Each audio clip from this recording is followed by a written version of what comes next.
जादू। अपने बेटे ऋषु के माथे से टपकते हुए पसीने को देखकर सविता की हालत खराब हो गई। ऐसा आज पहली बार नहीं हुआ जब ऋषु नींद से घबराकर जागा है। हाय मेरा बच्चा, न जाने किसकी नजर लग गई है तुझे। जब से मेरे बच्चे ने 10वीं के एग्जाम में स्कूल टॉप किया है तब से रोज बुरे बुरे सपने आने लगे हैं। हाँ माँ, मैंने आज फिर से एक काले साए को देखा। वो यहीं मेरी आंखों के सामने खड़ा था। माँ मुझे बचा लो माँ।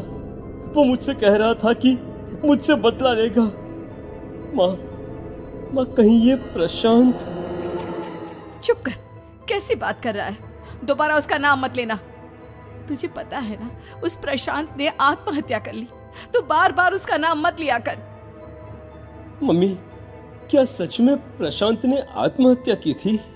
चुप कर, बहुत सवाल पूछता है आजकल। और फिर रात के वक्त सविता के पूरे घर में एक अजीब सा काला धुआं छाने लगा। गहरी नींद में सोई सविता की जैसे ही आंख खुली उसका दम घुटने लगा। वो दौड़कर ऋषु के रूम की तरफ गई जहां उसके दरवाजे पर घूमती एक काली परछाई देख वो बुरी तरह से घबरा गई। कौन है वहाँ? कौन है? सामने आओ। ये मैं हूँ, तुम्हारी काली करतूत।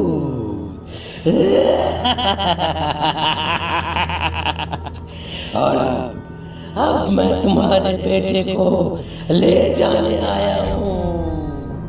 नहीं, मेरे बच्चे को छोड़ दो प्लीज। मेरे ऋषु को कुछ मत करना। वो परछाई ऋषु के कमरे में घुस जाती है। सविता भी उसके पीछे पीछे दौड़कर जाती है और देखती है कि अब वो साया साफ नजर आ रहा था।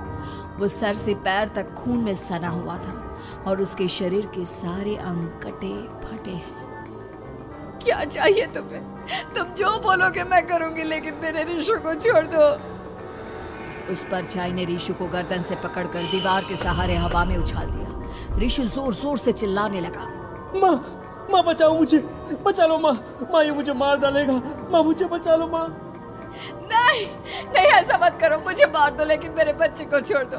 मैं तुम्हारे आगे हाथ जोड़ती हूँ। वो परछाई ऋषु को जमीन पर गिरा देती है और अचानक वहां से गायब हो जाती है। ऋषु, मेरा बच्चा, तू ठीक तो है ना? कुछ बोल बेटा, क्या हुआ है तुझे? मैं ठीक हूँ माँ। क्या हुआ था यहाँ पर? कुछ नहीं बेटा, कुछ नहीं। तू परेशान मत हो। हम कल ही गांव के बाहर जो तांत्रिक महाराज रहते हैं उनके पास चलेंगे। ठीक है माँ, हम जल्द ही उनके पास चलेंगे। मुझे बहुत डर लग रहा है माँ। ये बार बार मुझे डरावने सपने आना, ये सब हमारे साथ क्यों हो रहा है माँ? अगले दिन सविता अपने बेटे ऋषु को लेकर गांव के बाहर तांत्रिक के पास जाती है। जिस जगह पर तांत्रिक रहा करता था वो जगह बहुत डरावनी थी। चारों तरफ कंकाल और खूब भूतियां नजर आ रही थी। गांव से दूर वीराने में उस जगह पर जोर से आंधी चल रही थी। ऋषु ने डर कर अपनी माँ का हाथ पकड़ लिया। माँ मुझे बहुत डर लग रहा है। ये कैसी जगह है? देख बेटा, हमारे साथ जो कुछ भी हो रहा है उसका इलाज सिर्फ और सिर्फ ये तांत्रिक महाराज ही बता सकते हैं। अब यही है जो हमें प्रॉब्लम से बाहर निकाल सकते हैं। जैसे ही सविता और ऋषु तांत्रिक की झोपड़ी के अंदर पहुंचे, वहां का नजारा देखकर उनकी आंखें फटी की फटी रह गई। तांत्रिक की झोपड़ी के अंदर कई सारे लोग अपनी गर्दन घुमा घुमा कर जोर जोर से चीख रहे थे। कौन हो तुम और यहाँ क्यों आई हो? महाराज, मेरे बेटे को कुछ दिनों से एक डरावनी काली परछाई नजर आती है और कल रात उसने मेरे बेटे पर हमला भी कर दिया।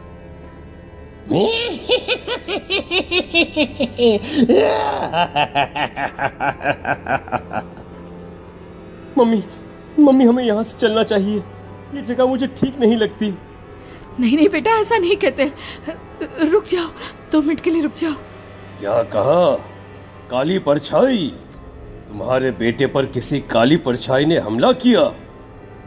हाँ महाराज, वो कह रही थी कि वो मेरे बेटे को कुछ कर देगी। कोई उपाय बताइए महाराज, मेरे बेटे के साथ कुछ गलत नहीं होना चाहिए। तुमने किसी दूसरे के साथ गलत किया है।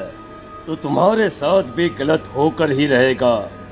तुमने किसी की जान ली है, किसी को मार डाला है तुमने। नहीं महाराज, मैंने ऐसा कुछ नहीं किया। मैंने किसी की जान नहीं ली। मुझे कोई उपाय बताइए। लगता है तुम इतनी आसानी से नहीं मानोगी। मैं तुम्हें अभी उस काली परछाई से मिलवा देता हूँ और वही सारा सच तुम्हारे सामने लेकर आएगा। सविता और ऋषु ने डर के मारे अपनी आंखें बंद कर ली। तभी अचानक तांत्रिक की झोपड़ी में अजीबोगरीब आवाजें गूंजने लगी। सविता और ऋषु बुरी तरह से कांप रहे थे। आंखें खोलो और अपने सामने देखो। क्या यही है वो जिससे तुम कल रात को मिली थी? बताओ मुझे। हाँ, इसने कल रात मेरे बेटे के ऊपर हमला किया था। ये उसी लड़के की भटकती हुई आत्मा है जिसे कुछ दिन पहले तुमने मार डाला था। मम्मी, ये महाराज क्या कह रहे हैं? क्या सच में आपने किसी की जान ली है, किसी को मार डाला है? अगर हाँ तो बताइए ना मम्मी, किसको मारा है आपने? किसको? तुम्हारी माँ इतनी आसानी से सच नहीं बताएगी बेटा। इसने एक बच्चे की जान ली है। कहीं उसका नाम प्रशांत तो नहीं महाराज? वो मेरा दोस्त है, मेरा पड़ोसी है। सही पहचाना। देखा सविता, तुम्हारा खुद का बेटा भी जानता है कि तुमने किसी के प्राणों की बलि चढ़ा दी और इसीलिए अब उसकी बुरी आत्मा तुम्हारे घर में भटकती है। मुझे माफ कर दीजिए महाराज, मुझसे बहुत बड़ी गलती हो गई। प्रशांत हमारे पड़ोसी का बेटा था।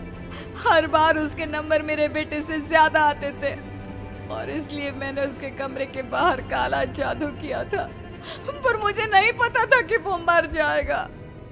तुम्हारे उसी काले जादू वाली गुड़िया के अंदर एक बुरी आत्मा थी जिसने उस बच्चे के दिमाग पर बुरा असर कर दिया और उसी की वजह से उस लड़के ने अपनी बालकनी से कूदकर आत्महत्या कर ली।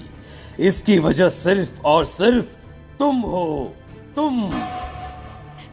नहीं महाराज, जो कुछ भी हुआ मुझे नहीं पता था कि प्रशांत अपनी जान दे देगा। प्रशांत की आत्मा इस वक्त तुम्हारे सामने खड़ी है, हमसे बात करना चाहती है। बोलो क्या कहना चाहते हो? मैं जीना चाहता था, बड़ा होकर कुछ बनना चाहता था।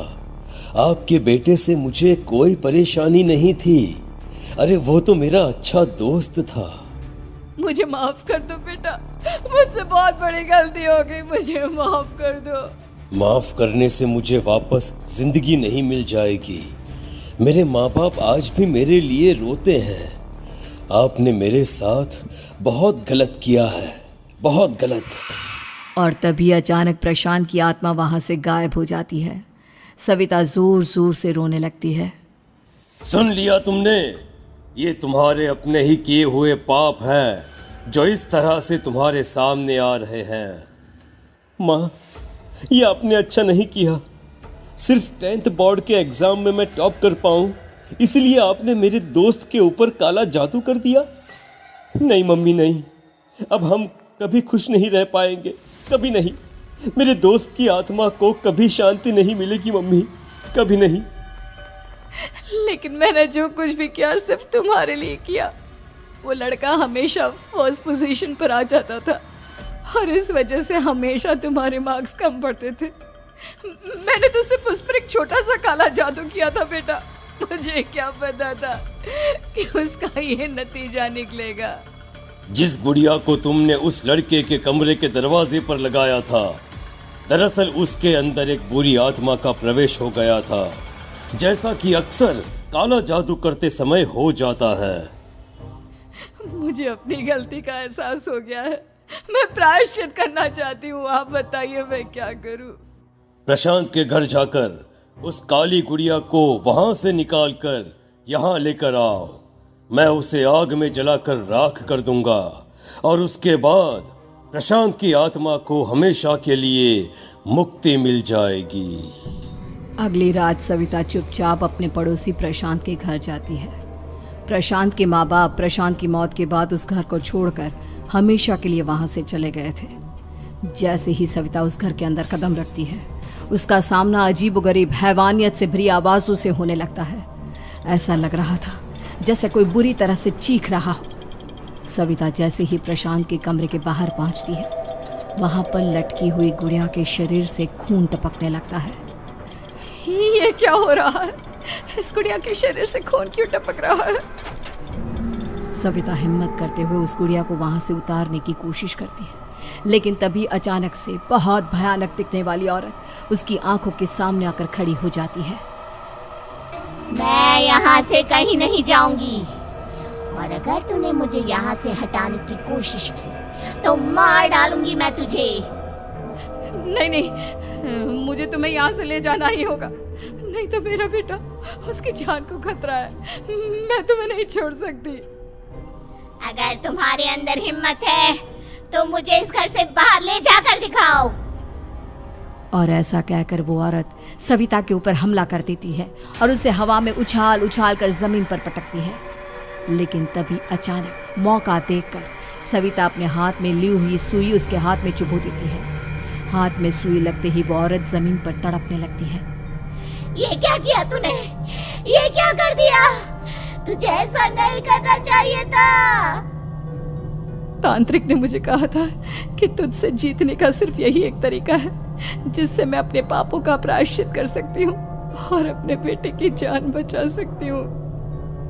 और उसके बाद वो डरावनी दिखने वाली औरत एक छोटी सी जादुई गुड़िया में तब्दील हो गई और सविता ने उसे ले जाकर तांत्रिक को दे दिया। तांत्रिक ने जादुई गुड़िया को आग के हवाले कर दिया।